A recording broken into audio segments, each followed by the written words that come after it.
Hemelse Vader, baie dankie dat ons vanmôre kan saam wees in u wonderlike naam. Baie dankie vir al my broeders en susters wat hier is, elke jong mens, elke kind.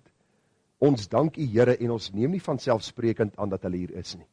U is die gewer van goeie gawes en ons dank u vir die goeie gawe van broederskap en Here, die feit dat ons saam kan wees in die naam van hierdie wonderlike God wat hemel en aarde geskaap het. Ons dink so aan die Ou Testament, Here, hoe u self aan u volk bekend gemaak het, daar van die berg Sinaï af. U het met hulle gepraat en die Bybel sê dat hierdie volk het gevrees en gesidder en vir Moses gesê, praat jy eerder met ons, dat ons nie sterwe nie. En ag Here, ons dink aan hoe u genadig was en barmhartig was deur vir ons u woord te gee. Dit wat u gehoor, of wat Moses gehoor het, is neergeskryf en wat die profete gehoor het, is neergepen, so ook die skrywers in die Nuwe Testament. En ons kan in hierdie môre met die vaste sekerheid in ons harte sê dat ons die onwankelbare, betroubare woord van God in ons midde het. Hierdie woord, Here, wat vir ewig vas sal staan. En ons dank u dat u self deur u Gees u woord vir ons geïnspireer het. En dat wanneer ons u woord lees, dan hoor ons u praat. Want Here, u sê vir ons, die hele skrif is deur God ingegee, sodat die mens van God volkome kan wees, vir elke goeie werk volkome toegerus. Ek vra Here dat ons getroue studente van u woord sal wees. En ag, as ons deur die Bybelblaaie werk, Here, dan sien ons u getrouheid, hoe u vir ons leer dat u ons nie sal begewe en ons nie sal verlaat nie. Dat u vir ons 'n heerlikheid gaan voorberei het. Dat u weet van die stryd waardeur ons gaan. Dat u vir ons sê dat ons deur baie verdrukkinge in die koninkryk van God sal ingaan. Maar dat u ons ook bemoedig deur vir ons te sê, maar die wat op die Here wag, kry nuwe krag. En ag Here, ons wil vanmôre u aanbid, dat u ons nie as wese agtergelaat het nie. Ons dank u dat u ons nie, Here, aan ons eie ellende oorgelaat het nie. Dankie dat u ons nie, Here, die oomblik wanneer ons sondig voor u aangesig verdelg nie. Maar dat u vir ons die vaste belofte in u woord gee, dat die goeie werk wat u begin het, sal u voleindig. En Here, ek het hierdie week gelees en dit was vir my so treffend, dat die grootste onreg eintlik wat ons u kan aandoen, is om u te twyfel, of te betwyfel wanneer u vir ons beloftes in u woord gee, rakende ons saligheid, rakende u instandhoudende genade, en Here, die vooruitsig om u in u heerlikheid te sien soos u is. Daarom wil ons vra, soos ons gesing het, dat ons al ons twyfel sal bring na Jesus, want hy sal sy belofte hou. Nimmer sal hy ons beskaam nie, op sy woord kan ons vertrou. Baie dankie vir hierdie vaste waarhede, dankie Vader dat ons weet, u is die waarmaker van u woord, en dat ons in u woord hoop, vertroue, en Here, krag kan vind om elke dag aan te gaan. Baie dankie ook Here dat ons u kan eer vir die wyse waarop u vir ons sorg. Here, u is goed vir ons gemeentelede, hulle het werke, Here, hulle het besighede, hulle het die nodige gesondheid om te doen wat u van hulle vra, en ons dankie vir hulle openhartigheid, Here, en bereidwilligheid om te gee met 'n blymoedige hart vir u werk ook hier in Berea Christen Gemeente. Sal u elkeen seën met al die geestelike seëninge in Christus Jesus ons Here, en Vader, mag ons in u dankbaar en bly wees vir die wyse waarop u vir ons sorg.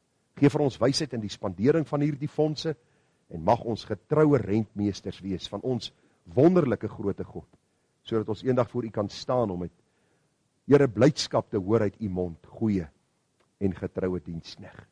Dan wil ons net in slotte bid, Here, vir 'n plek van aanbidding. Ag, ons weet nie wat vir ons voorlê in die volgende paar weke of maande nie, maar hoe dit ook al mag sy, Here, dankie dat u alreeds weet. En dit gee vir ons kalmte in ons harte. Ons hoef nie te skarrel en te skrop hier, Here, op aarde en te wonder wat volgende gaan gebeur nie. Dis in u hande. U sê vir ons lewe een dag op 'n slag. Elke dag het genoeg aan sy eie kwaad.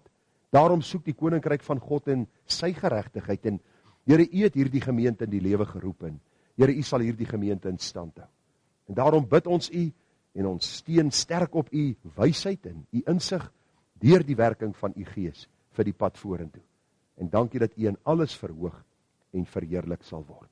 Gemeente, genade, barmhartigheid en vrede word vir u geskenk van God ons hemelse Vader en ook van ons dierbare Here Jesus Christus. En het word kragtig menigvuldig deur die werking van sy Gees hier by ons. Amen.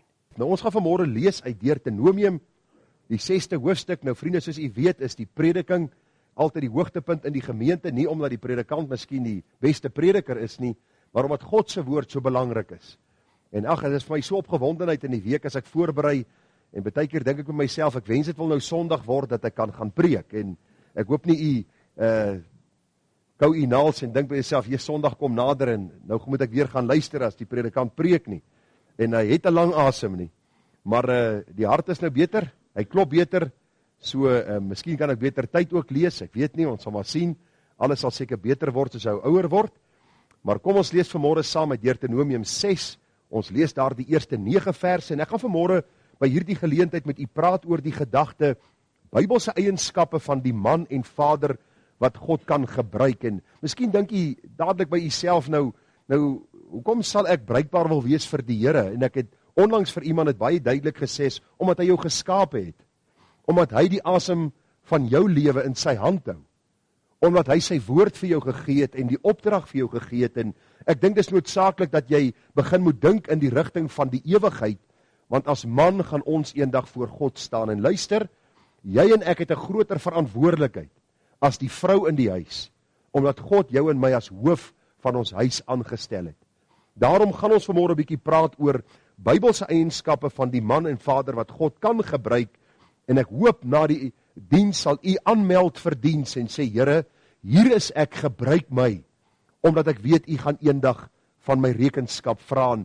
Ag vriende, ek bly dat ons nie sal dink aan die dag van rekenskap net in die sin van vrees en bewing en wat gaan ons vir God sê nie, maar dat ons ook sal dink aan die dag van waar die Here vir ons loon sal gee vir getroue arbeid aan hom, om uit sy mond te kan hoor, mooi so, goeie en getroue diensknegt. En daarom is die gebed van my hart, dat u saam met my sal luister, sal verstaan, en dan ook sal aanmeld vir diens en sê, Here, hier is ek wil vader wees, ek wil man wees, wat u kan gebruik. En soos ek eendag vir my pa gesê het, net so jaar of 2 voor hy dood is, toe ry ek en hy, toe sy al, dink ek 75, en ek vra hom die vraag in die kar, pa, wanneer gaan jy ophou om my pa te wees? En hy kyk my so half met 'n vraagteken aan, en ek vra vir hom, pa, wanneer gaan jy ophou om my pa te wees? En hy sê vir my, nooit nie. Ek sê vir hom presies. Terwyl hy op aarde is, gaan hy aanhou my pa wees, en terwyl hy lewe, gaan hy aanhou my pa wees, en selfs u wat ouer vanmôre is, u is nog steeds pa om u kinders te onderrig in die waarheid van die woord, om u vrou en u kinders te begelei na Christus toe, en alhoewel daar 'n meer volwasse verhouding met jou getroude kinders is daar nog steeds die verantwoordelikheid, en ons seun van 30, hy kry nog gereeld onderwysing hier van sy pa se kant in Suid-Afrika. Die seun van 27 in die Kaap nog steeds, en Calvin, hy kan vir homself praat. Elke aand word daar huisgodsdiens gehou, en dan word hy geonderrig in die skrif, en die gebed van my hart is dat ons hom nie net sal begelei in die waarheid nie, maar ook 'n voorbeeld vir hom sal wees. Kom ons lees saam, u sal onthou, die boek Deuteronomium gaan oor waar Moses die volk herinner aan al hierdie dinge wat God vir hulle gegee het. Die wette, die reëls, die regulasies, en u moet nooit dink wette is daarom ons te bind nie. Wette is daarom vir ons vryheid te gee. Glo jy my? Wette is om vryheid te gee. Het u gedink as daar geen wet in Suid-Afrika was, wat die padverkeerswet aanbetref, en almal het oor stopstrate gery, en almal het oor roborte gery, soos hulle wil, het ons permanent in ongelukke gesit. Ok, ons weet daar is vandag van hulle wat kanse vat, maar oor die algemeen is daar mense wat stop by 'n stopstraat, hulle stop by 'n robord, en die doel daarvan is dat die wette ons kan beskerm. Het u gedink as daar in 'n rugbywedstryd geen reëls was nie, dan was daar 30 ouens dood na elke wedstryd, en dit oor 'n simpel bal. Die gedagte is net reëls en regulasies en wette maak die lewe vir ons makliker, want ons beweeg binne hierdie raamwerk, hierdie speelveld, sodat ons kan verstaan wat God vir ons bedoel het. En God se doel is dat ons lewe en lewe in oorvloed kan geniet, deur sy waarheid en deur sy woord wat ons rigtingwyser is. Van dat Suid-Afrika en die res van die wêreld God se woord half een kant skuif, in die skole en in die universiteite die woord as 'n minderwaardige boek beskou, pluk ons die bittere vrugte van ongehoorsaamheid aan God se woord. As u vir my sê dit gaan in Suid-Afrika en in die wêreld beter as 10 jaar terug, dan is u miskien heeltemal weggesluit in een of ander, kan ek sê amper 'n plek waar u nie weet wat aangaan nie, miskien nie 'n televisie nie, miskien nie 'n radio nie, u weet nie wat om u aangaan nie, miskien is u in 'n klooster, ek weet nie waartoe u vandaan gaan nie, maar die gedagte is net enige mens wat in Suid-Afrika bly en bietjie nuus kyk en bietjie koerante lees, weet die wêreld is besig om met rasseskrede agteruit te gaan. Waarom? Net een rede, nie die regering nie, nie die leiers nie, is omdat God se woord eenkant geskei word. En ek wil vir u sê, selfs in kerke vandag is die woord nie meer 'n boek van belang nie. Die meeste predikers praat uit hulle kop uit. Die meeste predikers sê vir jou, die Gees het vir my gesê, die Gees het 'n indruk op my siel gelaat. Dis nie God se Gees wat 'n indruk op jou siel laat nie. Dis God se woord wat deur sy Gees tot jou siel spreek en jy kom staan en jy sê, so sê die Here. Daarom praat ons nie uit ervaring en uit opinie nie en ons mening nie, maar ons praat, so sê die Here. Nou kom ons by Deuteronomium 6 uit. Dit is dan die gebod, die insettinge en die verordeninge wat die Here, hoofletter H-E-R-E, die verbondsgod, die God van Abraham, Isak en Jakob, wat die Here julle God beveel het om julle te leer, sodat julle dit kan doen in die land waarin julle oortrek om dit in besit te neem. Dat jy die Here jou God kan vrees, om al sy insettinge en sy gebooie wat ek jou beveel te hou. Jy en jou kind en jou kindskind, al die dae van jou lewe, en dat jou dae verleng kan word. Hoor dan Israel, en onderhou dit sorgvuldig, dat dit met jou goed kan gaan, en dat jylle baie kan vermenigvuldig, soos die Here, die God van jou vaders, jou beloof het, 'n land wat oorloop van melk en honing. Hoor Israel, die Here ons God is 'n enige Here. Daarom moet jy die Here jou God lief hê met jou hele hart en met jou hele siel en met al jou krag. En hierdie woorde wat ek jou vandag beveel, moet in jou hart wees. En jy moet dit jou kinders inskerp en daaroor spreek as jy in jou huis is, en as jy op die pad is, en as jy gaan lê en as jy opstaan. Ook moet jy dit as 'n teken bind op jou hand, en dit moet as 'n voorhoofsband tussen jou oë wees. En jy moet dit op die deurposte van jou huis en op jou poorte skrywe. Net hierdie paar verse wat ons gaan saam lees, jy is baie welkom om later verder te lees, maar ons gaan net volstaan by hierdie paar verse, en die teks en oordenking vanmôre is vers 6 en 7, en hierdie woorde wat ek jou vandag beveel, moet in jou hart wees, persoonlik in jou hart wees, en jy moet dit jou kinders inskerp en daaroor spreek, as jy in jou huis sit, en as jy op die pad is, en as jy gaan lê, en as jy opstaan. Die tema vanmôre dan van ons boodskap is Bybelse eienskappe van die man en vader wat God kan gebruik. Bybelse eienskappe van die man en vader wat God kan gebruik. Nou vriende, jy weet seker vanmôre, en ek hoef dit nie vir u te sê nie, ons het al klaar melding gemaak daarvan, maar vanmôre of vandag in Suid-Afrika en wêreldwyd is dit Vadersdag.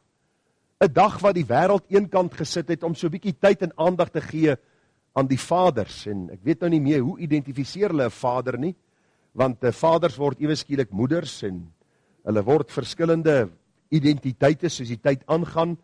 Maar ons praat van wat die Bybel vir ons definieer as 'n vader, 'n man in sy huis en die kinders wat dan deel van sy gesin is.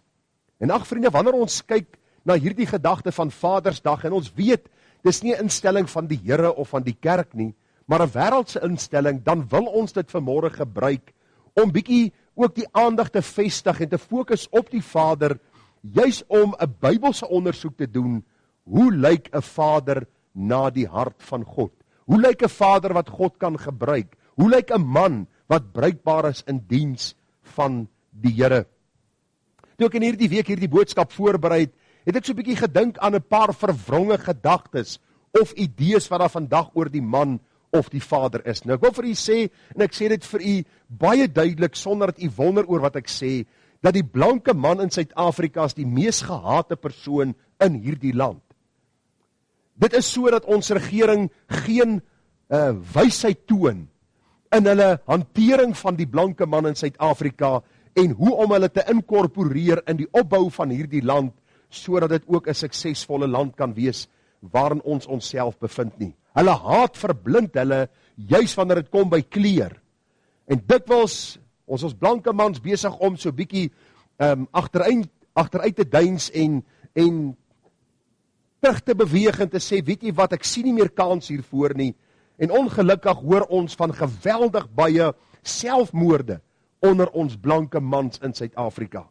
En hierdie boodskap gaan nie net oor die blankes nie, het gaan oor die man in die algemeen, maar moet ek net vir hierdie gedagte noem aan die begin, want u sien, die verwronge idee oor die man bring mee, dat ons nie meer 'n verstaan het, soos die Bybel vir ons sê, van wat die man is en die man moet wees nie. En kom ek gee vir u net so 4 gedagtes van verwronge sieninge en idees oor die man vandag. Nou die eerste ene, vriende, wat ek in hierdie studie van my agtergekom het, is, ons dink aan die ongenaakbare, harde, buig vir niks en niemand figuur, wat alles deur geskree en geweld wil uitsorteer. Is daar sulke mans vandag? Daar is baie van hulle. Ongelukkig is daar soveel van hulle, wat hulle gesin op 'n knop jaag, en soveel vrees inboesem in die hart van die vrou en die kinders, dat vrees eintlik hierdie gesin aan die gang hou. En mense eintlik geensins vrymoedigheid het teenoor hierdie vader om teenoor hom op te tree of te vra of enigsins toenadering te soek nie. Hierdie harde ongenaakbare figuur is ongelukkig ook 'n produk in Suid-Afrika wat na vore kom omdat mans God nie lief het nie, hom nie vrees nie, hom nie eer nie en sy woord ook nie bestudeer nie. Aan die ander kant kry ons die man wat te bang is om sy mond oop te maak, omdat mamma altyd reg staan om te veg. En jy het almal al gehoor van die man en sy vrou wat 'n argument gehad het, en toe die argument op sy warmste raak, toe hardloop hy weg, en hy gaan kruip onder die bed weg, en sy staan daar in die kamer, en sy sê vir hom, klim onder die bed uit jou sissie. En hy sê vir haar, luister, ek is die baas, ek lê net waar ek wil. En dis die ander kant nou, wat jy kry, hierdie typiese man wat te bang is om iets te sê. En ek wil vir u sê, en ek sê dit vir u, met 'n eerlike hart in my bediening, het ek in baie sulke huise gekom. As die man besig is om te praat, dan val die vrou om in die rede, sy praat om dood. Hy kry nie kans om iets te sê nie. As hy iets wil sê, dan tik sy hom in die arm, papa, ek sal vir hom sê wat jy bedoel. Dit het ek my eie oë gesien, met my eie ore gehoor. En ek wil vir u sê, hartseer, ons moenie sulke tipe mans wees nie. Dis die ander kant, die ongenaakbare, en dan die een wat nooit niks sê nie, hy is te bang, en hy wil nie graag sy mond oopmaak nie. Dan kry die een wat groot word, vriende, en dan besluit dat hy 'n liefde het vir ander mans, die homoseksuele revolusie wat deur verkeerde en leenagtige inligting jong seuns mislei in die sonde van homoseksualisme. Jy kry al hoe meer dat mans nie meer hulle rol wil vervul nie, en dan oorgaan na homoseksualisme. Baie sê, man, ek is siek en sat vir 'n vrou. Hulle neel in jou ore van die môre tot die aand, so asof die ander man wat jy nou vat, nie gaan neel nie. Sondaars is sondaars. En God se opdrag is God se opdrag. Jy gaan nie liefde by 'n ander man kry nie, want God het een man vir een vrou gemaak, een biologiese man vir een biologiese vrou. Daarom enige sonde buite dit, die sonde van homoseksualisme, is 'n verwronge idee, en ek wil vir u sê, hulle reken in van die lande, is 1 uit 5 mans al homoseksueel. Hoe siek is dit net nie, dat mans toenadering tot ander mans soek? Waarom? God se woord is nie meer in hulle midde nie. Dis die enigste rede wat ons kan aanvoer. En vriende, net so 'n uitbreiding van homoseksualisme, kry jy die LGBTQ beweging. Nou mense vra jou, wat is LGBTQ? Nou L staan vir lesbies, B staan vir biseksueel, G staan vir gays, T staan vir transvertiete, en Q is vir die queer. Dis nou 'n ou wat, hy's 'n queer. Hy mense dink hulle word slimmer, vriende. Ek moet sê, ek dink ons is besig om in ons elende weg te sink. Nou as ons kyk, vriende, deesdae mans drag queens. Ek weet nie of jy dit al gesien het nie. Hulle trek soos vrouens aan, hulle lyk soos een of ander monster uit een of ander fliek, en hulle dink hulle is hierdie verskriklike seksikoon. Dis vandag mans. Dan kry die transvertiete met hoekskoene en 'n rokkie wat hulle aantrek, en ek het maar hierso so komies ingeskryf, die kuite bult, en die beenhare skuur, die sykouse stikkend, en hulle skuur die verf van die muur af. Nou kan jy miskien vir my vra, maar is hierdie goed algemeen? Kom ek vertel jy wat gebeur in een van die dorpe waar ek predikant was. Daar was 'n radiostasie en hulle lese was gewees. Die radio se frekwensie tot sy eer, wat hulle uitgesaai het. En ek in die radio bestuurder het op 'n stadium so 'n bietjie koppe gestamp oor, hulle verstaan van tot sy eer, maar hulle het vir fondsinsameling hulle manspersoneel gevat, en hulle soos vrouens laat aantrek, om by die roeborte geld te bedel, om hierdie Christelike radiostasie, wat tot God se eer uitsaai, geld voor in te samel.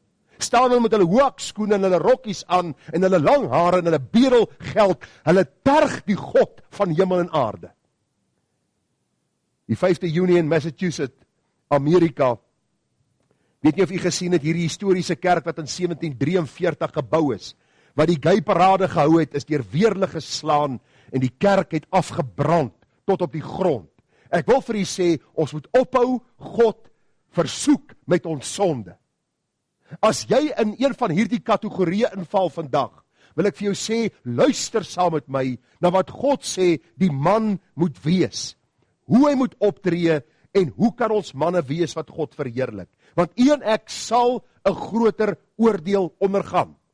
Jou vrou is nie die leier in jou huis nie. Sy is nie die een wat vir jou moet sê wat om te doen nie. Jy moet leiding vat. Jy moet God se woord vat. Jy moet in gebed hulle voorgaan. Want God het vir jou die opdrag gegee. Hy stuur nie vir ons engele nie. My vrou dink miskien ek sê engel. Nou moet hy net niks sê nie, né? Maar die gedagte is net, die Here stuur vir vroue mans en vir gesinne mans. En ag vriende, hierdie 4 verwronge gedagtes, ons kan dit meer uitgebrei het, wil ek net vir u sê, is nie iets waarna ons as kerk van die Here gaan beweeg nie. As u dink in hierdie gemeente gaan ons die sonde van homoseksualisme aanvaar, of lesbianisme, of een of ander afwyking, dan kan u dit vergeet. Solank hier 'n gemeente is, en solank hier staan, Sola Gloria, of Sola Scriptura, bly ons by die woord van God. Ons word nie voorgeskryf nie, God skryf ons voor, en ons sê wat die Here sê.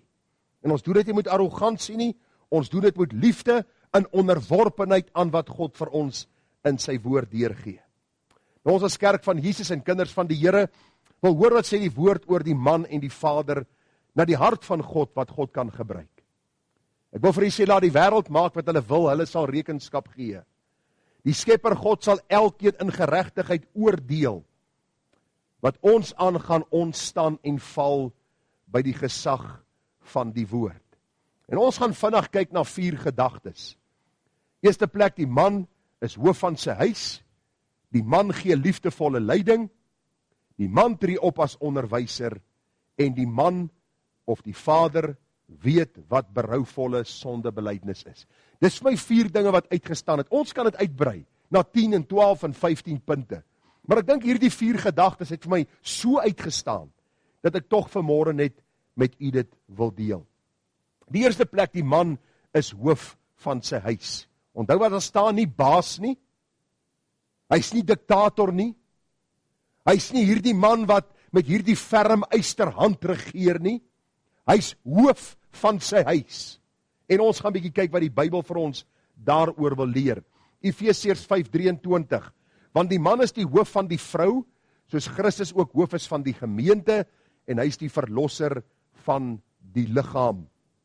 Ons lees ook in 1 Korintiërs 11 vers 3, maar ek wil hê dat julle moet weet dat Christus die hoof is van elke man, en die man die hoof van die vrou, en God die hoof van Christus.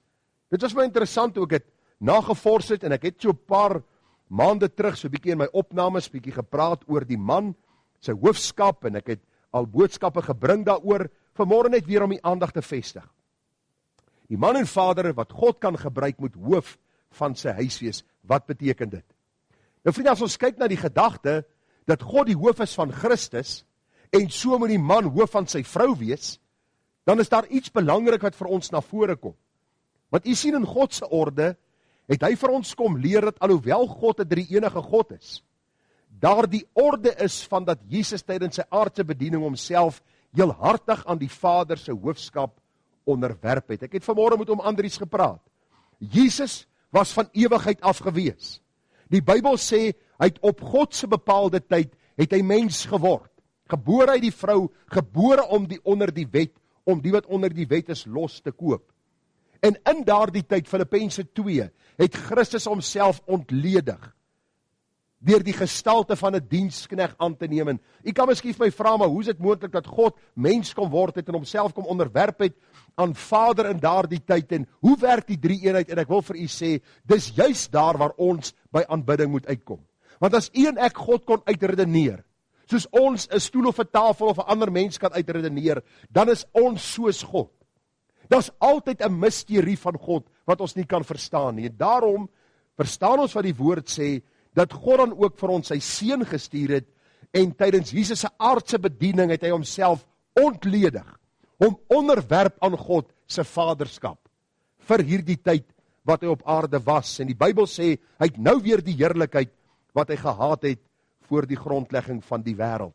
So as Christus bereid was om homself aan Vader te onderwerp vir hierdie tyd, terwyl hy op aarde was, het een ek as man nodig om te sien ook wat die Here vir ons wil kom leer deur die gedagte van hoofskap en hoe Christus vir ons die voorbeeld kom stel het.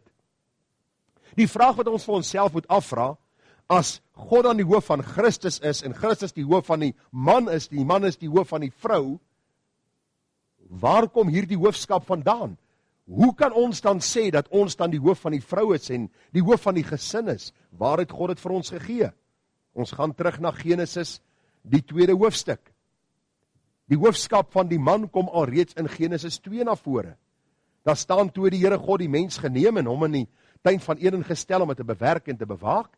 En die Here God het uit die aarde geformeer al die diere van die veld en al die voëls van die hemel, en hulle na die mens gebring om te sien hoe hy hulle sou noem. En net soos die mens al die lewende wesens genoem het, so moes hulle naam wees. Weet jy waarom het die Here dit gedoen voor Eva geskape was? Want as Adam sou sê, daai is 'n olifant, sou sy sê, ek dink nie so nie. Ek wil 'n voorstel gee. Ek dink ons moet hom 'n renoster noem. Of wat ook al. Ja, is nie regtig so nie. Vrouens wil maar baie keer net voorstelle gee, hulle wil net help. Want hulle is ons hulp, verseker. Daarom het Adam nie hulp nodig gehad toe hy die name gegee het nie. Vers 20. So die mens dan name gegee aan al die vee en die voëls van die hemel en aan al die wilde diere van die veld, maar vir die mens het hy geen hulp gevind wat by hom pas nie. So die Here het al reeds vir Adam heerskappy gegee, die voorreg gegee, die opdrag gegee om name te gee aan die diere. En wat gebeur? En toe sien die Here, en die Here sê vir Adam, ek het nie iemand wat by jou pas nie. Daar was geen dier wat by Adam kon pas nie. En daarom het die Here vir hom dan Eva geskape. Jy sien, vriende, nog voor Eva daar was, het God al reeds een aangestel wat leiding geneem het, wat besluite moes maak, terwyl die ander een sou volg. Ons lees nooit nadat Eva geskape is, dat daar 'n verandering gekom het in die name van diere nie. Dat daar 'n nuwe voorstel gekom het van God, en hoe hoofskap moet wees nie. Daar's een wat leiding neem, daar is een wat volg, en die Here die orde vasgestel, soos God die hoof is van Christus, Christus die hoof van die man die hoof van die vrou en sy gesin. Wat gebeur, vriende? As 'n mens nou 'n bietjie gaan lees daar in Genesis 3, lees ons die hartseer verhaal van die sondeval. Dit wat u en ek vandag beleef is die effek en die gevolg van die sondeval. Die Here gee vir Adam en Eva die opdrag om in die tuin te leef, dit te bewerk en te bewaak. En die Bybel sê vir ons baie duidelik, die duiwel het presies geweet wat God se orde was. Die man is die hoof, die beskermer, die een wat sy vrou en huis teen die sonde en kwaad moet beskerm. En wat doen die ou Satan? Die oomblik toe Eva onder Adam se toesig en sorg uit was, verlei die duiwel haar om te sondig. Waarom het die duiwel nie Adam verlei nie? Ons weet nie, die Bybel gee nie vir ons regtig die rede nie. Maar die Bybel sê toe Eva en Adam vir daardie oomblik geskei was van mekaar. Ons weet nie waar Adam op daardie stadium was nie. Maar toe verlei die duiwel vir Eva om van die vrug te eet. Die Bybel sê die man het maar net blaatant en ek wil amper sê sonder om te dink geëet, en die sondeval het deel van ons lewe geword. En nou sê 1 Timoteus 2 vers 13, want Adam is eerste gemaak, daarna Eva, en Adam is nie verlei nie, maar die vrou het haar laat verlei, en het in die oortreding gekom. Adam eet van hierdie vrug, Adam en Eva val in sonde, ek is die produk van die sondeval. As my naam Adam was, en Eva se naam Eva was, sou ons presies dieselfde gedoen het, wat die Bybel ons leer. Daarom belangrik dat ons sal sien, toe die sondeval plaasvind, lees ons in Genesis 3:16. Want die vrou het die Here gesê, ek sal grootliks vermeerder jou moeite en jou swangerskap, met smart sal jy kinders baar, en jou man sal jou begeerte wees, en hy sal oor jou heers. Hierdie woorde beteken eenvoudig in die oorspronklike taal, dat die vrou aanhoudend sal soek na heerskappy in die huis, maar die man sal deur God se opdrag oor die vrou heers. Dis wat dit beteken. Dink jy al die feministiese bewegings is maar iets wat uit die duim gesuig is?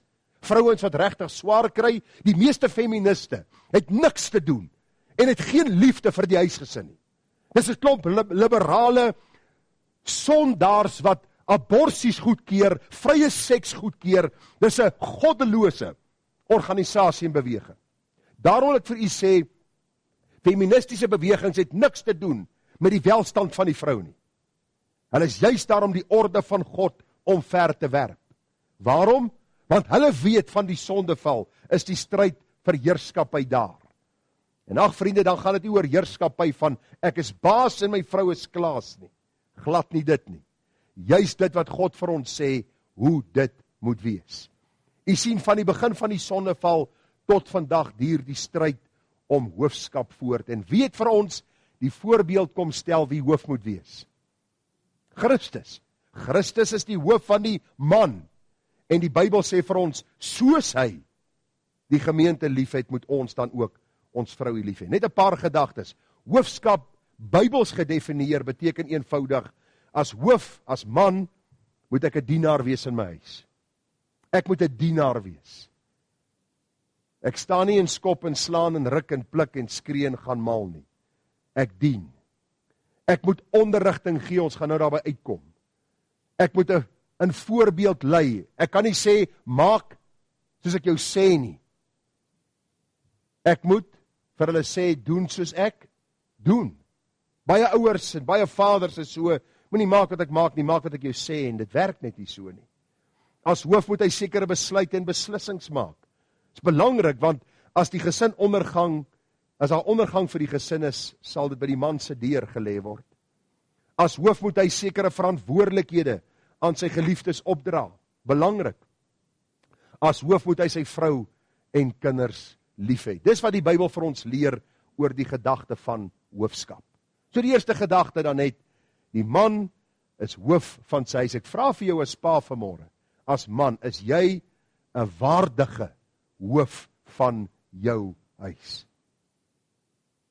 Die hartseer, as ons as vaders nie daar die waardige rol vervul van hoofskap nie, dan lei nie net ek nie. My vrou lei, my kinders lei, my familie en vriende lei. Waarom? Want God se orde word versteur. Die tweede gedagte, die man wat God kan gebruik is lief vir sy vrou en kinders. Een prediker het op 'n stadium gesê, the most important thing a father can do for his children is to love their mother. As jy vanmôre nie jou vrou lief het nie, dan weet jy nie wat God se liefde is nie. As jy vanmôre jou vrou behandel asof sy jou dienskneg is, asof sy iemand is wat heeltyd vir jou moet aandra en jy hiet en gebied daar, dan weet jy nie wat liefde is nie. Die grootste geskenk wat God jou as man kon gee, is jou vrou. Nie jou buurman se vrou nie, nie die vrou by die werk nie, nie jou ma nie, is jou vrou. Daarom moet jy haar lief hê.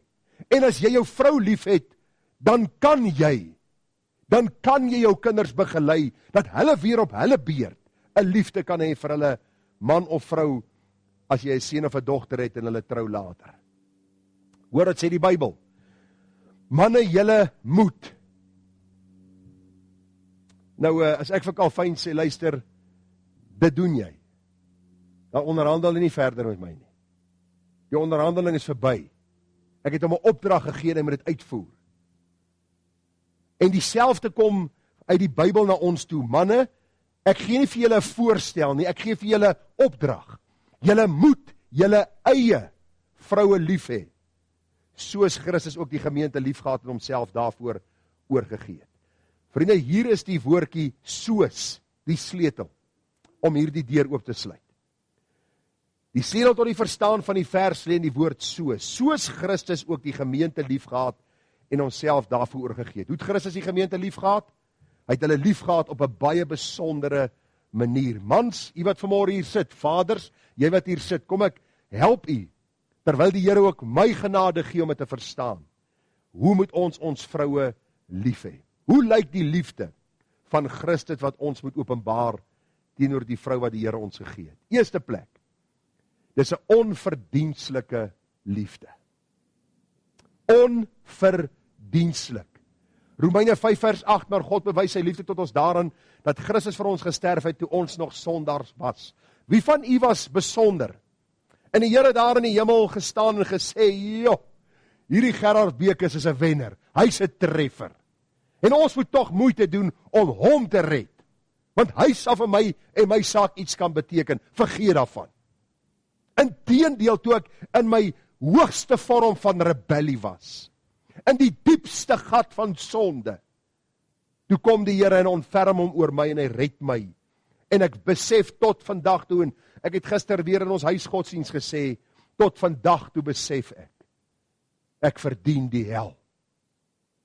Maar God se onverdienstelike liefde het my deel geword. Vriende, dit help nie ons of vir ons vrou sê, luister ou maat, kom ek hier verstaan mekaar. Toe ons mekaar ontmoet het jy dan maar baie beter gelyk as wat jy nou lyk. 'n Man sê nou die dag vir my, en u gaan miskien dink baie keer ek jok, maar is ook goed. Jy moet maar dink wat u goed dink. Ek praat nou dag met 'n ander man en hy sê vir my, hy en sy vrou is besig om te skei. En ek sê vir hom, hy's 'n professionele golfer. En ek praat met hom en ek sê vir hom nou, wat het nou gebeur? Hy sê nee, hy het 'n bietjie met haar gesels. Hy het nou dag van gesê jy het glad nie met die vrou wat ek getroud, jy het lekker dikker geword nou na die kind in. My bek hang oop. Ek dink myself, geen wonder jy gaan skei nie. Jy kan nie vir jou vrou sê, luister, ek sal jou lief hê as jy weer die lyfie het wat jy gehad het voor ons getrou het, voor ons die kind gehad het nie. Dit is asof mans met vrouens op hierdie vlak wil begin kommunikeer van, luister, ek sal jou lief hê solank jy. Pas op dat sy nie dieselfde voorwaardes aan jou begin stel nie.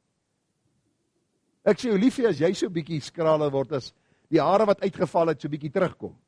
En ek weet nie hoeveel ouens nou haaroorplantings gaan hê, en ek weet nie wat so goed nie. Miskien vir Jacques Callis bel, as julle dit graag wil doen.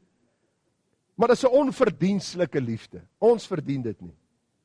Die volgende ene, dis 'n intense liefde. Wees dan navolgers van God soos geliefde kinders, en wandel in liefde soos Christus ons ook lief gehad het en hom vir ons oorgegee het as 'n gawe en 'n offer aan God tot 'n lieflike geur.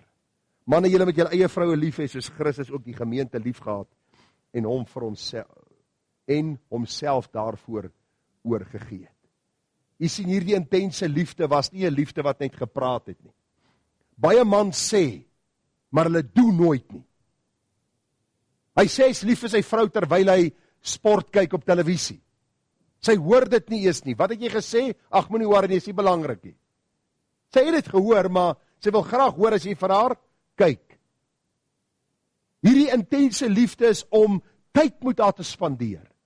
Om vir haar te wys deur jou optrede gee jy om vir haar. Jy laat nie toe dat die kinders haar misbruik en haar manipuleer nie. Ek het my seuns geroep, al 3 van hulle gaan vra hulle self. Ek het vir hulle gesê, hierdie is my vrou. Ek het haar gehad voor ek julle gehad het. Julle sal haar oppas. Julle sal haar goed behandel. Julle sal met haar ordentlik praat. As julle dit nie doen nie, dan praat julle nie met haar nie. Waarom doen ek dit? Dis 'n liefde wat jy openbaar teenoor jou vrou. Ek het altyd gedoen nee. Ek was op staan met onnosel. Ek het ook baie keer my vrou op 'n manier gepraat wat God nie verheerlik nie. Daarom is belangrik dat die intense liefde deur dade geopenbaar word. Die volgende ene. Dis 'n nimmer eindigende liefde. Nou dag sê 'n man vir my, weet jy waarom speel mans heeltyd met hulle ringe? Hulle soek die kode om uit te kom. Dat hierdie kluis oopgesluit word. Op die regte oomblik as daai ding sê klik, dan is dit verby. 'n Man sê nou die dag vir my, hy sê vir my dominee, hy sê ek kyk agter op daai huweliksertifikaat, ek het nou al vir groot glas alles gevat. Ek soek die vervaldatum. Ek kry hom nie. En toe moes ek die slegte nuus breek aan hierdie arme siel om vir hom te sê, luister, daar is nie 'n vervaldatum nie. Daar is net een boodskap in die Bybel. Dit is wat die Here vir ons sê, dis 'n nimmer eindigende liefde. Johannes 13 vers 1. Die Here het hulle lief gehad tot die einde toe. Die Here het ons lief tot die bitter einde toe. Het U hom al rede gegee om U nie lief te hê nie? Ek wil vir U sê al baie. Daar's al tye gewees wat ek gedink het in myself, hoe kan God my nog lief hê? En die Here kom en hy illustreer en demonstreer dit prakties deur ook hierdie disippels van hom wat gereeld teenoor hom verkeerd opgetree het, ongeloof gehad het, getwyfel het, gevrees het, om te sê hy het hulle lief gehad tot die einde toe. Daar in Romeine 8:38, die Bybel sê, ek is verseker dat geen dood of lewe of engel of owerhede of magte of teenwoordig of toekomende dinge, of hoogte of diepte of enige ander skepsel ons sal kan skei van die liefde van God wat daar in Christus Jesus ons Here is nie. Hulle praat van die 7 jaar syndroom. Hulle sê die gemiddelde paartjie skei op 7 jaar. Dit het afgeneem nou na 7 maande toe. 7 maande. Want waaroor gaan dit? En ek het vir u nou dag gesê, die seksuele drang dryf mense so, dat hulle trou nie vir die regte rede nie. Nie vir om hoof van my huis te wees, om man vir my vrou te wees nie, maar om my drange te vervul, en later kom hulle agter, maar luister, dis 'n klein deeltjie van die huwelik. Dis 'n klein deeltjie van die 24 uur dag, en die 7 dae week, wat ek saam met my vrou spandeer. As ons nie hierdie nimmer eindigende liefde vir ons vrou gaan hê nie, gaan ons kinders heel moontlik dieselfde pad stap. Dank God vir hulle wat die les leer, en dank God vir hulle wat by die kruis uitkom en besef die sonde en die foute wat hulle gemaak het. Daar is altyd hoop in die evangelie, maar is 'n nimmer eindigende liefde, en daarin het ons vreugde en vryheid. Ek het hierdie week met 'n tannie gepraat, sy sê vir my, haar man is nou oorlede, ek vra vir haar, hoe oud was hy? Sy sê vir my, hy sou sy 80ste verjaarsdag nou in Augustus maand gevier het. Hulle was 52 jaar lank getroud. Ander oom nou die dag by ons, wie ons was, hulle is in die 60 jaar getroud. Dink jy dis maklik? Dink jy dat die huwelik sommer maar net, soos die Engelsman sê, walk in the park is? Dink jy jou vrou gaan altyd hierdie poppie bly wat jy gesien het die dag toe jy haar ontmoet het? Dink jy jou man gaan altyd hierdie ridder op die wit perd bly? Nee. Ons lewe nie in 'n illusie nie, maar ons leef in gehoorsaamheid aan God. Dit is 'n nimmer eindigende liefde. Soos hy ons nimmer eindigend lief het. Die wat hy gekoop het, veilig in die heerlikheid sal aanbring. So het ek my vrou en die vrou haar man nimmer eindigend lief. Dis 'n onselfsugtige, opofferende liefde. Julle moenie elkeen na sy eie belange omsien nie, maar elkeen ook na die ander sin. Want hierdie gesindheid moet in julle wees wat ook in Christus Jesus was. Hy het in die gestalte van God was, het dit geen roof geag om aan God gelyk te wees nie, maar het homself ontledig deur die gestalte van 'n diensknegt aan te neem en aan die mense gelyk geword en 'n gedaante gevind as 'n mens, het hy homself verneder deur gehoorsaam te word tot die dood toe, ja, die dood van die kruis. Ek wil vir u sê, as jy vanmôre net jou belange as prioriteit stel, dit gaan oor my gereedskapboks moet vol wees, my golfsak moet die beste en nuutste golfstokke in hê, my visvanggereedskap moet die beste wees, en my vrou se skoene is al 4 jaar stikkend, en sy wil die sole vervang, en ek sê vir haar, gaan net daar die koelie toe, hy is die goedkoopste, jy gaan sit nie egte leer hier op nie. Ek dink is miskien komies, maar ek wil vir u sê, daar's mans wat vir hulle vrouens 'n veer voel. Ek het al met predikante saam golf gespeel, dat ek vir u sê, hulle vrouens lyk asof hulle daar uit aan die Stiniese tyd uitkom. En die beste golfgoed is in sy sak. En die beste goed word vir hom gegee. Luister, as jy vanmôre nie 'n opofferende liefde vir jou vrou het nie, het jy jou vrou nie lief nie. Dan sal jy nie verstaan wat Christus se liefde is nie. Luister, sy moet die prinses in jou huis wees, man. Maak dit 'n feesverhaal. Jy is die prins, al lyk jy nie soos 'n prins nie, al lyk jy soos 'n klein Boeddha beeldjie, hoe dit ook al sy. Sy is jou prinses en jy behandel haar so en jy is lief vir haar en jy offer op vir haar en sy floreer onder jou sorg en onder jou hoofskap. En dit raak een wonderlike lang lewensverhaal van liefde en omgee vir mekaar. Ek sê baie keer vir my kinders, hou op, so vanaand die een en die ander een en die ander ene. Hou op so julle meisies en julle vrouens bederf. Dan sê hulle, pa, maar ons het dit by jou gesien. En dan dank ek die Here, want vir jare lank in my lewe het ek besef, ek was selfsugtig. Alles het gegaan oor myself. Solank ek versorg was, was ek tevrede. Die vrou en die kinders moet soos die res klaarkom. En dank God dat sy woord 'n verandering bring in 'n mens se lewe. Is ek nou waar ek wil wees oor 5 jaar? Nee. Oor 5 jaar wil ek meer opofferend lief hê. Want vriende, ons hart is vol selfsug. My hart is vol selfsug, vol eie belang. Daarom het ek nodig dat die Here vir my sal leer, dat Christus die voorbeeld is van liefde en ek moet opofferend lief hê. Laaste een is 'n doelgerigte liefde. Ek kan vir u so baie staaltjies vertel, dat ek u sal besig hou tot 1 uur toe. Maar kom ons kom by die doelgerigte liefde uit. Manne, julle met julle eie vroue lief hê, soos Christus ook die gemeente lief gehad en homself daarvoor oorgegee het om dit te heilig, nadat hy het gereinig het met die waterbad deur die woord, sodat hy die gemeente voor hom kon stel verheerlik sonder vlek of rimpel of iets dergeliks, maar dat dit heilig en sonder gebrek sou wees. Jou doelgerigte liefde vir jou vrou is om haar as volwasse vrou in Christus geheilig eendag voor God te stel. Ek hoor al hoe meer mans vir die vrou, sy doen iets, ek dink nie jy's gered nie. Jy tree nou net soos jou ma op. Daai greiling bloed is nog nooit uit jou uit nie. Ek wil net vir jou sê, in plaas van om haar te begelei na Christus, hoe kan ek dit vir haar makliker maak, dat sy die vrou kan wees, soos God wil hê sy moet wees, sodat sy God kan verheerlik? Stel ek vir jou hoë standaard, ek stel vir jou vrek hoë standaard. Sukkel ek om by te kom? Ja. Gaan jy sukkel? Ja. Daarom moet ons onsself kruisig en ons kruis opneem en die Here volg. Die grootste en ek wil amper sê die belangrikste persoon en doelwit wat jy vir jouself kan stel, is om jou vrou te begelei na Christus. Dat sy nie net in jou lewe Jesus sal sien nie, maar dat jy haar kan begelei na Christus, en as sy val, dat jy haar nie sal trap nie. Dat jy haar nie sal trap in die grond, en vir haar 1001 Leviete voorlees, oor wat sy eintlik moet wees, en wie sy eintlik moet wees nie. Gaan jy 'n vrou kan uitfigure?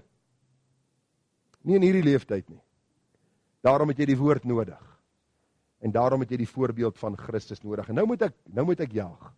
Die man moet optree as 'n onderwyser of 'n opvoeder. Vaders, moenie jou kinders vertoore nie, maar voed hulle op in die tug en vermaning van die Here. So belangrik wat ons nou gesien het in hierdie gedeelte, vriende, is in die eerste plek dat ons as man hierdie gesindheid moet openbaar van die Here Jesus Christus in ons hoofskap. Hy is die hoof, ons is hoof as hoof van ons huis aangestel. Dan moet ons vrou lief hê met 'n liefde van Christus, en dan moet ons ook optree as 'n onderwyser. Die vrou is nie die alleen een wat die kinders moet grootmaak nie. Dit is belangrik dat ons sal moet sien, en kom daar baie keer verskille in ons siening oor opvoeding? Ja, in ons huis het dit gebeur, en ek en my vrou moes daaroor gepraat het. Maar hoor wat sê die Bybel, vaders, moenie julle kinders vertore nie. Ek het nie tyd om daaroor te praat nie. Ek gaan enige boodskap bring oor, wat kan jy doen om jou kind te vertoor? Voed hulle op in die tug en vermaning van die Here. Hierdie woordjie, tug en voed, is die woordjie paidia, en dit dui op vader of ouer wat optree as 'n opvoeder, 'n opleier of 'n onderwyser. Wat doen 'n onderwyser? Ek onthou my Engelse juffrou op skool, juffrou Hamman. Nou ek is oor die 35 jaar terug in die skool. Nou juffrou Haman as sy inkom, sy het so 'n verskriklike groot kapsel gehad. Sy het gelyk soos daai ouens wat hierdie pryke opsit voor hulle in die hof ingaan, né? Dan kom sy in.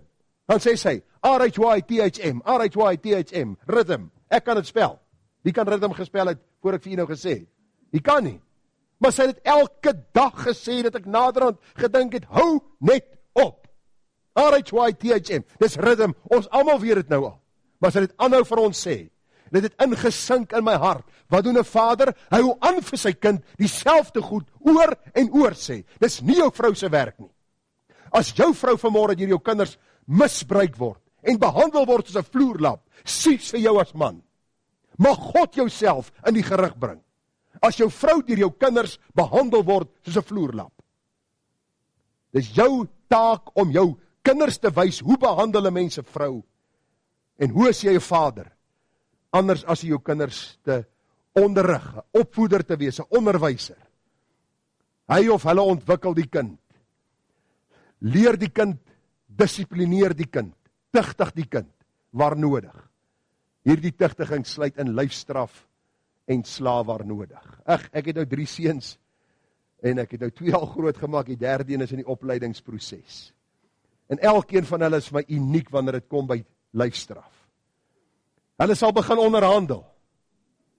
Sê ek vir hom, luister kamer toe, 6 houe, pa 5, sê ek 7, pa ons maak dit 6. Nee, dan gaan ons aan, en later kom ons daarby 'n gelyk uit. Maar as ek klaar is, en ek wil vir u sê, hoeveel keer al het dit gebeur, dat hulle na die tyd sê, pa, ons het dit nodig gehad. Hoekom dissiplineer ek my kind? Omdat ek hom haat? Dis wat so siek is van ons regering. Hulle het nie idee wat lyfstraf beteken volgens 'n Bybelse beginsel nie. Ek slaan nie my kind omdat ek hom haat nie, ek het hom lief en die Here sê, as ek die roede weerhou, haat ek my kind. As jy 'n klomp sadiste het, wat hulle kinders haat en hulle self lief het, dan slaan hulle daai kind met 'n elektriese draad wat op die grond lê, stikkend. Mag God so Vader self in die gerig bring. Maar vir ons wat die Here lief het en ons kinders lief het en ons vrou lief het, ons wil hulle voed en tig en vermaan volgens die Bybelse strukture. Kind sonder tig is 'n volgende Hitler wat gebore is. Hoor wat ek hier sê. Jy maak of 'n Hitler vanmôre groot of 'n Samuel. Jy maak of 'n man van God groot en 'n vrou van God, of jy maak 'n rebel groot. Luister, Hitler was ook 'n babietjie gewees. Stalin was ook 'n babietjie gewees. Die korruptes in ons land, die moordenaars, die rowers was ook babietjies gewees. Deur die opvoeding wat die vaders moes doen, is daar baie keer die gebreke en het die kinders verander in wat hulle is. En daarom, daar is uitsonderings op die reël, ons weet. Maar mag u en ek vaders wees wat onderwysers is, opleiers, opvoeders. Die vermaning is die woordjie in die Griek nouthesia. Dit beteken ouers waarsku die kind as verkeerde gedrag bespeer word. Calling attention to, wys te reg, of strafpredikasie. As daar die kind so begin loop en hy steek sy hand so uit na mamma se ornament en hy kyk jou so. Hy weet, sy weet, hulle doen verkeerd. Ons het nou 'n klein dogtertjie. Ons sien haar van tyd tot tyd oor die video. En ek wil vir u sê, so klein soos sy is, so sondig is sy. Sy het seker haar oupa se sonde gekry, ek weet nie. Maar sy het iemand se sonde gekry. En as hulle met haar praat, het sy hierdie sondige neigings. Wat moet jy doen? Vir haar sê, luister, papa het gepraat. As jy nie luister nie, is daar tig wat gaan volg. Dis wat ons as mans se verantwoordelikheid is. En as mamma die bloetjie slaan, moenie op mamma afspring. Soos 'n ton baksteen en sê, jy slaan nie weer die kind se hand nie. Hierdie hand gaan gebreklik wees as jy hom klaar geslaan het. Man, niemand se van ons se hande is gebreklik nie. Ons kinders het meer tigtiging nodig, dat hulle meer ore kan hê en dat ons meer 'n samelewing kan hê waar ons kan saamleef en God verheerlik. Hierdie opvoedingsproses dui op 'n sistematiese lering en opbouing van die kind in dit wat reg en verkeerd is. Dit is om hulle verstand en optrede te ontwikkel. Dit is om hulle te leer sodat hulle later self en Bybels kan onderskei tussen reg en verkeerd. Ek onthou my pa was 'n groot man. Hy het 'n paar hande gehad soos 'n tros piesangs. En as hy jou vat so en hy begin jou voeter, het jy nêrens gekom nie. Hande was blou na die tyd, boude was blou, ore was oop.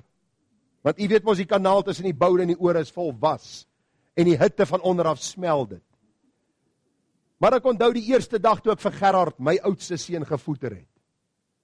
My pa kyk my aan asof ek 'n misdadiger is.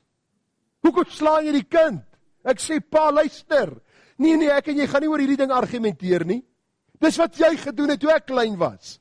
Jy kan nie nou my aanvat omdat ek my kind slaan nie. Ons harte word sagter. Ouers, oupas en oumas moenie interfereer as paas Bybels. Die kind tugtig om hom te leer, om opvoed, te leer om Bybels op te tree en Bybels te dink nie.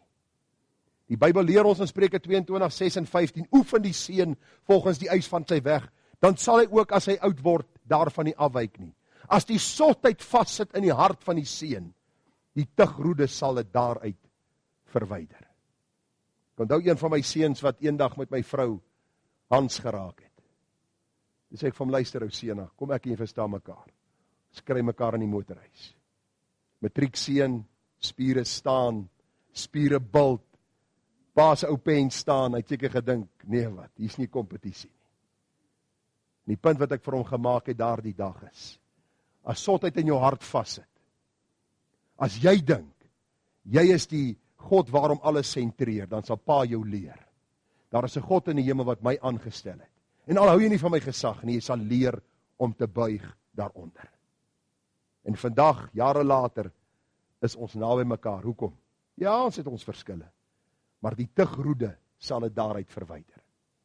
Belangrik om in liefde jou kind te tugtig, om hom te leer dat God 'n orde het.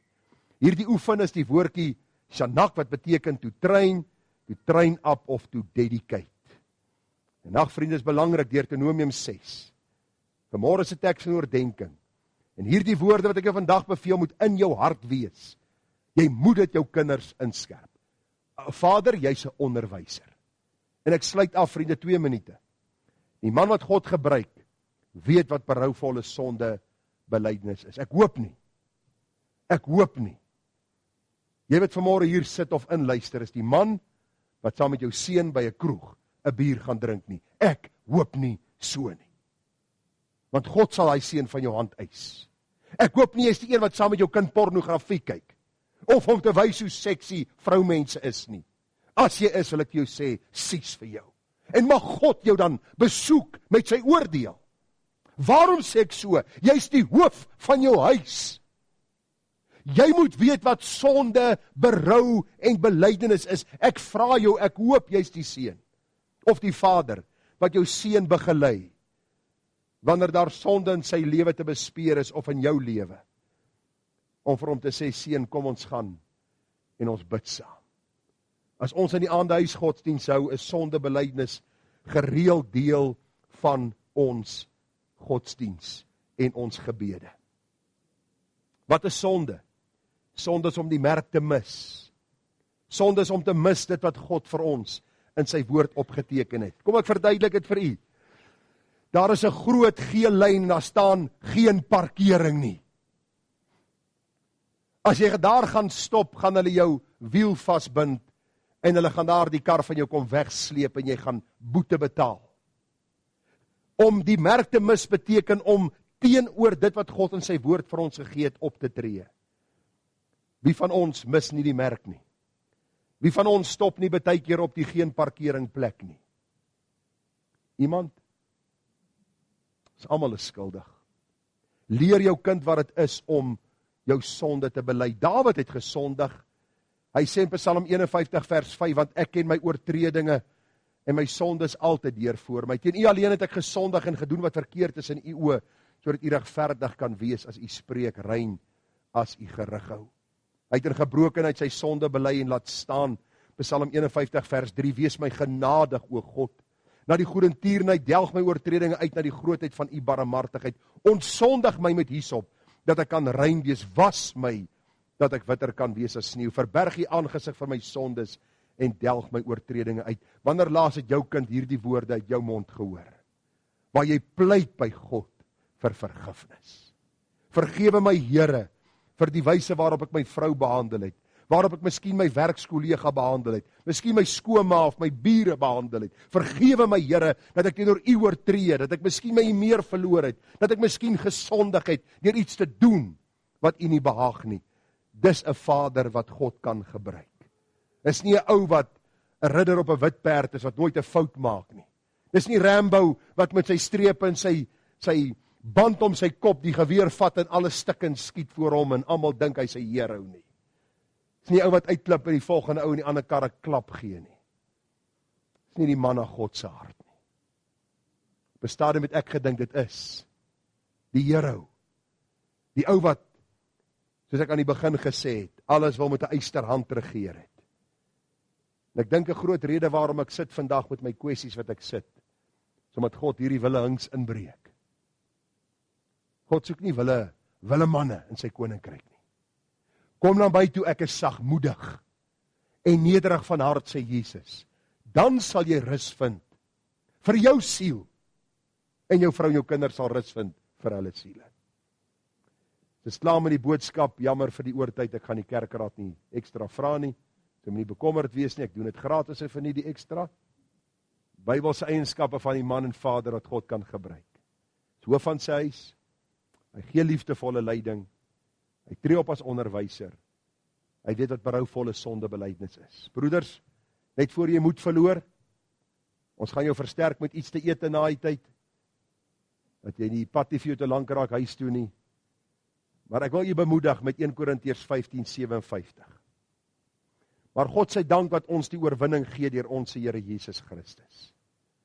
Daarom my geliefde broeders, wees standvastig, onbeweeglik, altyd oorvloedig in die werk van die Here, omdat julle weet, dat julle arbeid in die Here nie te vergeefs is nie. Jy sit miskien van u vanmôre hier wat die foute gemaak het, en jy pluk die bittere vrugte van die foute wat u gemaak het. U kan miskien nie vanmôre regmaak wat u verkeerd gedoen het nie. Maar wat ek vir u wil sê, in die kind van God se lewe is daar nooit 'n punt waar jy kan sê, daar is nie 'n nuwe begin nie. The Christian life is a life of new beginnings. Kom vanmôre na die Here en sê, Here, al is ek hoe jonk of hoe oud, ek kom bely my sonde voor u. Ek sien my tekortkominge. Ek vra u deur u Gees, stel my in staat om man te wees, om vader te wees, vir my vrou en my kinders, vir my gesin, wat God kan verheerlik. En ag vriende, dan vind ons wat daar die kinderliedjie sê, vrede in die hart, waar Jesus woon. Kom ons bid saam. Vader, ons het baie waarhede gehoor, ons kan nog baie meer gesê het, maar dit is so 'n aangrypende gedagte, dat ons bid, dat u vir ons wysheid sal gee, dat ons nie die doel sal mis van ons roeping as Vader op hierdie aarde, en eendag beskaamd voor u weggestuur sal word nie. Here, ons is daar om u te verheerlik. Die eerste plek moet my gesin Christus in my sien. Dan moet hulle Christus hoor as ek praat. Dan moet hulle Christus sien in my optrede. En daarom pleit ek, Here, dat ons as vaders, ons as mans, sal aanmeld vir diens en sê, Here, hier is ons. Help ons om die man van God te wees, soos u van ons vra. Ons weet daar's omstandighede, ons weet daar's uitdagings, ons weet daar's moeilike tye. Ons weet, Here, dat ons in 'n gefalle wêreld bly.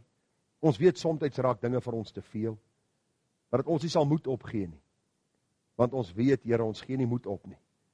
Want die God aan wie ons behoort, stel ons deur sy Gees in staat om meer as oorwinnaars te wees.